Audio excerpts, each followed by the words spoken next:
오늘 이 시편 126편은 말할 수 없는 어려운 처지에서 눈물밖에 나지 않는 그런 성도들을 위해서 주시는 말씀이기도 합니다. 혹시 나는 그렇게 울 형편은 아닙니다. 특별히 눈물 나는 것도 아닙니다. 라고 하는 분들도 오늘 이 말씀을 정말 주의 깊게 들으시면 좋을 것 같습니다. 왜냐하면 우리가 살아가는 인생 중에 누구나 기가 막힌 눈물을 흘리게 되는 상황을 만나게 되기 때문이죠. 지금까지 살아오면서 나락에 빠지는 것 같은 상황에 처하면서 저 역시 여러 번 눈물을 흘렸던 적이 있었던 것 같습니다. 그때를 돌아보면 참 슬픔이었고 또 괴로움이었지만 또 한편으로는 저에게 너무나도 귀한 영적 성장의 기회가 되었고 또 지금은 놀라운 간증거리가 되었습니다. 우는 것이 다 나쁜 것은 아닙니다. 지금 어떤 처지에 있든지 정말 눈물 쏟아지는 분이 계실 수도 있습니다. 사랑하는 사람과의 사별, 또 경제적으로 너무 어려워졌다든지 또 관계가 깨어졌다든지 삶 속에서 상상하기도 싫은 끔찍한 질병이나 장애를 만났다든지 또 우울증의 늪에 빠진 것 같은 그런 심정이라든지 그런 눈물이 쏟아지는 형편에 계시는 분들이 있을 수도 있고 또 앞으로도 그런 일을 만날 수도 있죠.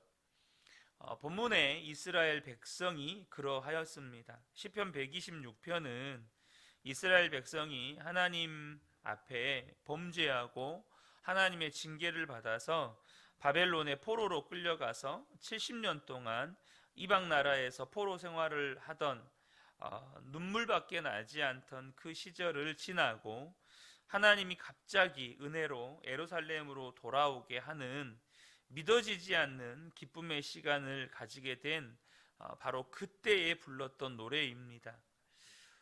우리에게도 말할 수 없는 슬픔의 시간이었지만 하나님의 계획 속에는 우리를 향한 말할 수 없는 기쁨의 순간도 있다는 사실을 저와 여러분이 아셔야 합니다. 분명 말할 수 없는 슬픔의 시간이 있어요. 하지만 또한 말할 수 없는 기쁨의 시간도 하나님께서 우리를 향해서 예비하시고 또 우리에게 주신다는 것입니다. 이 시편 126편이 주는 메시지는 눈물로 씨를 뿌리는 자는 기쁨으로 단을 거둘 것이라는 것입니다. 혹시 지금 눈물밖에 나지 않는 그런 상황에 처한 분이 계실지도 모르겠습니다. 그러나 그 시간도 하나님의 은혜일 수 있다는 사실을 믿음으로 받아들이게 되시기를 축복합니다. 맥스 루케이도가 쓴 믿음 연습이라는 책에 보면 휘트 크리스웰이라는 사람이 나옵니다. 이분은 어려서 예수 믿는 부모님을 통해서 이렇게 태어났지만 거듭난 그리스도인은 아니었습니다. 살면서 도박을 알게 되고 도박에 빠지게 됩니다. 완전히 도박 중독이 되어서 돈을 끌어다 도박에 쏟아붓는데 자신이 일하던 은행에 있는 돈까지 손을 대게 됩니다. 결국 경찰 수사를 받게 되고 자기가 도무지 스스로 해결할 수 없는 상태가 되자 자살을 결심합니다. 아내에게 유서를 쓰고 차를 타고 한적한 곳으로 가서 권총을 들고 머리에 대고 방아쇠를 당기면 이제 죽을 처지인데 거듭나지는 않았지만 그는 천국과 지옥에 대해서 들어서 이미 알고 있었고 내가 이렇게 죽게 되면 나는 영원히 지옥에 간다는 사실이 두려웠습니다. 끝까지 방아쇠를 당기지 못하고 집으로 돌아오는데 유서를 보고 경찰에 급히 신고를 했던 아내를 통해서 경찰들이 집에 와 있었습니다. 결국 경찰에 체포되어 유치장으로 가는데 그렇게 말할 수 없는 부끄럽고 절망스러운 상황에 이상한 평화가 마음에 찾아오더라는 것입니다. 이제는 더 이상 거짓말하고 도망 다닐 필요가 없게 되었구나. 그런 평안이 자기 마음에 느껴지더라는 것이에요. 유치장에 들어갔는데 눈물이 쏟아졌습니다. 그런데 비참해서만 흘리는 눈물이 아니고 하나님이 나를 사랑하시는구나. 그게 그 순간에 깨달아지더라는 것입니다. 내가 스스로 목숨을 끊지 않고 하나님이 나를 죄에서 건지시려고 나를 감옥에 들어가게 하시는구나. 하나님께서 내가 죄에서 완전히 벗어나기를 원하시는구나. 그게 그 순간에 그렇게 마음에 믿어지더라는 것입니다. 그는 너무너무 감사한 마음으로 복역을 했고 교도소에서 출소한 다음에 교회 자원봉사자로 여러 가지 일을 섬겼습니다. 너무너무 감사했기 때문에. 그런데 너무나 일을 성실하게 잘하니까 교회에서 유급 스텝이 되었습니다. 침례교회는 평신도 목회자라는 제도가 있습니다. 1998년 근처 어느 교회에서 목회자를 세우고 싶은데 휘트 크리스웰이라는 이분에 대한 이야기를 듣게 됩니다. 우리가 그 사람을 우리 교회의 목회자로 세우기 원합니다. 그래서 이 휘트 크리스웰이 그 교회의 담임 목회자가 됩니다. 지금 켄터키주에서 가장 놀랍게 부흥되는 교회 중에 한 교회가 되었습니다. 여러분, 울어야 할 때 울 수 있는 것이 여러분 복입니다. 울어야 하는데 울지 못하는 것이 사실 심각한 영적인 문제일 수 있습니다.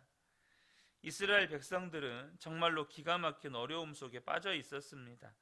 눈물밖에 나지 않는 그런 형편에 있었죠. 그러나 하나님의 계획은 그들이 그렇게 눈물로만 끝나는 것이 아니었습니다. 저와 여러분이 믿으셔야 합니다. 울 때가 있습니다. 그때는 눈물 흘리는 것이 정답입니다. 우는 것이 정답이에요. 그러나 하나님의 계획 속에는 정말 반드시 정말로 꿈꾸는 것 같은 기쁨의 시간도 기다리고 있다는 것입니다. 1절 말씀을 보면 주님께서 시온에서 잡혀간 포로를 시온으로 돌려보내실 때에 우리는 꿈을 꾸는 사람들 같았다라고 기록합니다. 진짜 꿈을 꾸는 것 같았습니다. 믿어지지 않는 일이 일어난 것이죠. 그것이 이스라엘의 간증이고 동시에 우리의 간증이기도 합니다. 2절 말씀에 보면 그 기쁨이 얼마나 큰지 알 수 있죠. 2절 상반절을 보면 그때에 우리의 입은 웃음으로 가득 찼고 우리의 혀는 찬양의 함성으로 가득 찼다. 여러분, 우리가 안 웃어야지 하면서도 자꾸 웃어지는 경험을 해보신 적이 있으십니까? 하나님이 우리에게 계획하신 그 축복의 날, 우리가 그렇게 된다는 겁니다. 주위의 모든 나라 백성들이 하나님이 큰 일을 행하신 것이라고 인정해 주었습니다. 2절 하반절에 그때의 다른 나라 백성들도 말하였다. 주님께서 그들의 편이 되셔서 큰 일을 하셨다. 여러분, 얼마나 놀랍고 기쁜 일입니까? 이스라엘 백성들 스스로도 3절에 이런 고백을 합니다. 주님께서 우리 편이 되시어 큰 일을 하셨을 때에 우리는 얼마나 기뻤던가. 지금 혹시 현재 눈물밖에 나지 않는 처지에 있으신 분들에게 하나님이 주시는 약속입니다. 우리에게 이렇게 기쁨의 고백과 노래할 때가 예비되어 있다는 것입니다. 그래서 예루살렘 성전을 향해서 순례의 길을 가는 이 순례자들이 이 노래를 부르면서 간 거예요. 순례자의 길은 정말 험하고 어려웠습니다. 근데 이 시편 126편에 보면 울며 씨를 뿌리는 자는 기쁨으로 단을 거둘 것이다. 이 노래를 부르면서 이 순례자들이 그 순례의 힘들고 어려운 길을 극복해 가는 것입니다. 물론 예루살렘에 돌아왔다고 해서 그 어려운 문제가 하나도 없게 된 것은 아닙니다. 이스라엘 백성들은 이제 앞으로 성벽도 쌓아야 되고 외부의 적들과 싸우면서 나라도 지켜야 되고 또 말할 수 없는 어려움들도 많죠. 그러나 하나님의 기적을 경험하고 구원받습니다. 그래서 그들에게 기도의 힘이 있었습니다. 지금 그들이 바벨론 포로에서 풀려나는 이 기적을 경험하면서 그들이 기도합니다. 4절을 보면 주님, 네겝 시내들에 다시 물이 흐르듯이 포로로 잡혀간 자들을 돌려보내주십시오. 그러니까 지금 포로에서 돌아온 자들이 전부 돌아온 게 아니에요. 아직 남아 있습니다. 1차 포로귀환, 2차 포로귀환, 이 포로귀환이 나뉘어서 되지 않습니까? 아직 남아있는 사람들이 있어요. 근데 이 하나님의 은혜를 경험한 사람들, 먼저 경험한 사람들에게 뭐가 있습니까? 기도에 힘이 있는 겁니다. 자기들이 하나님의 기적을 경험하고 있으니까. 사랑하는 성도 여러분, 여전히 어려움이 많죠.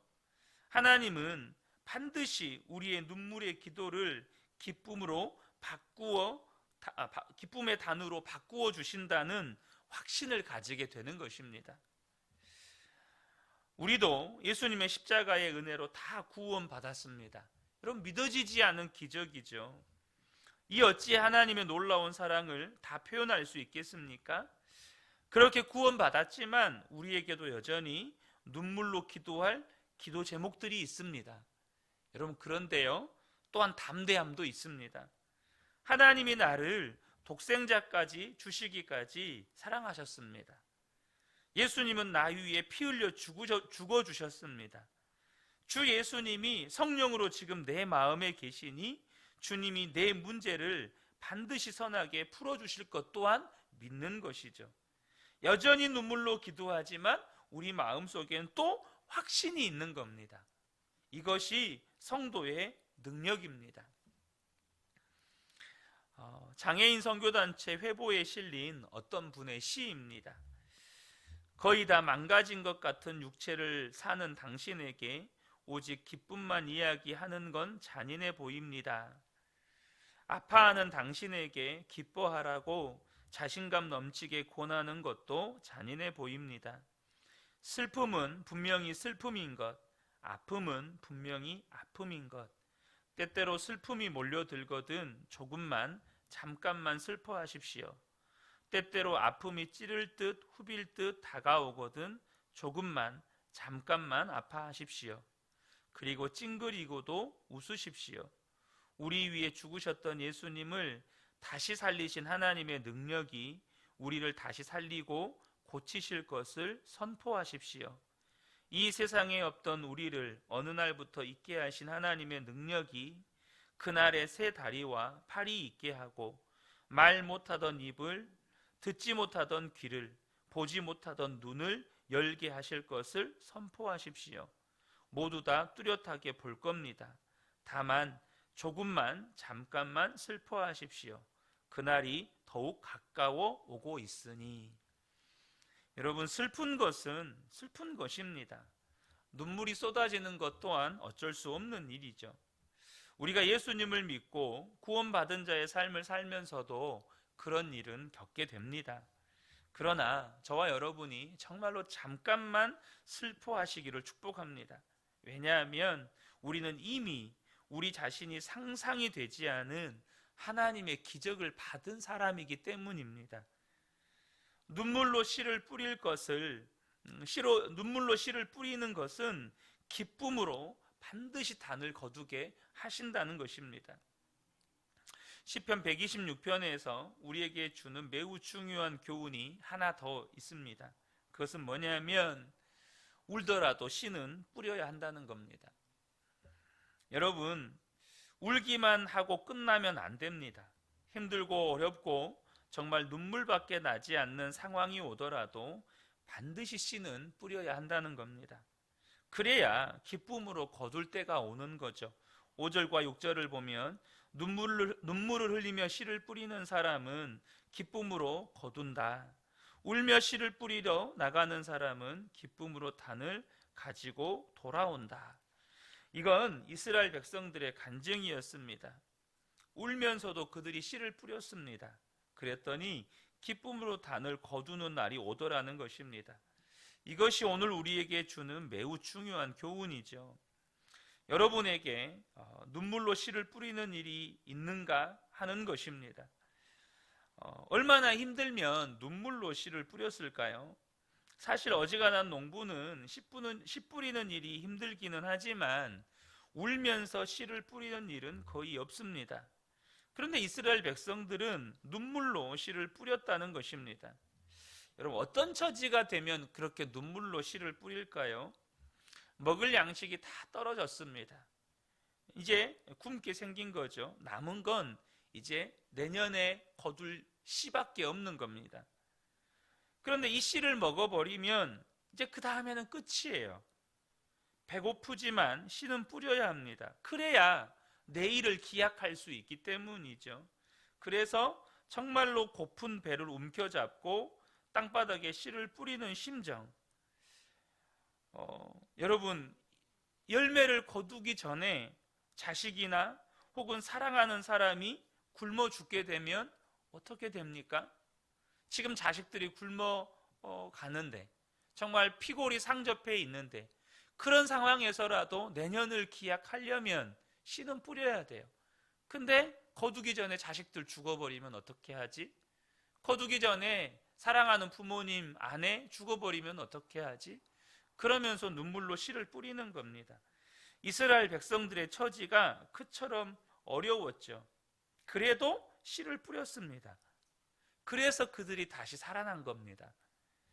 여러분, 대개는 씨를 뿌리는 것보다 거두는 것을 더 좋아하고 씨 뿌리는 인생보다 거두는 인생이 되는 것을 복이라고 생각을 합니다. 그런데 사실 그렇지 않다는 겁니다. 누구는 돌짝밭 같은 땅을 개척하고 씨만 뿌리고 그렇게 끝이 납니다.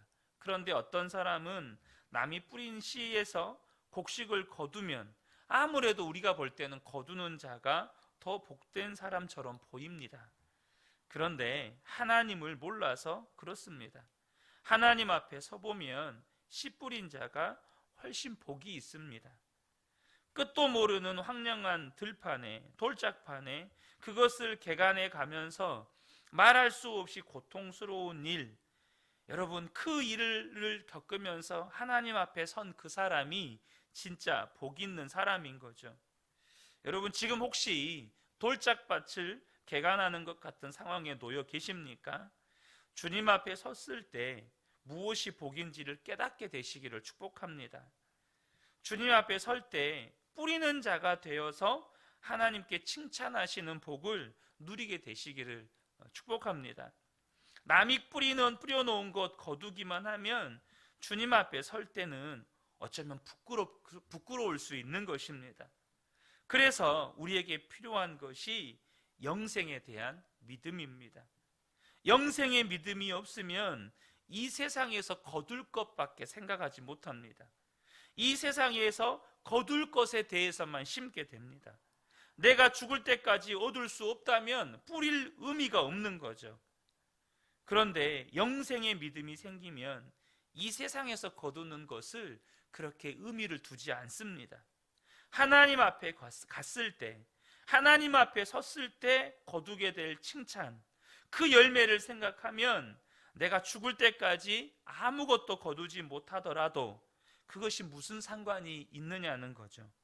하나님 앞에 서보면 하나님은 찾으십니다. 도대체 이 씨를 뿌린 사람이 누구냐? 다 드러나게 되는 거죠. 그래서 저와 여러분이 먼저 그의 나라와 그의 의를 구하는 기도를 하게 되는 겁니다. 여러분, 먼저 그의 나라와 그의 의를 구하는 기도, 눈에 보이지도 않고 당장 내 앞에 펼쳐지지 않을 때가 태반입니다. 그러나 그것이 내가 먹고 사는 것보다 더 귀한 것임을 알게 되는 거죠. 사랑하는 성도님, 성도 여러분, 우리 모든 성도님들에게 이 믿음이 부어지기를 축복합니다. 정말로 영생에 대한 믿음, 영원한 하나님 나라의 믿음, 그래서 이 땅에서 당장 거두는 것보다 그 영원한 하나님 나라에서 거둘 것을 기대하고 이 땅에서 눈물로 씨를 뿌릴 때 반드시 기쁨으로 단을 거두게 하시는 하나님의 은혜를 우리 모든 성도님들이 바라보시고 또한 맛보게 되시기를 우리 주 예수님의 이름으로 축복합니다. 아멘.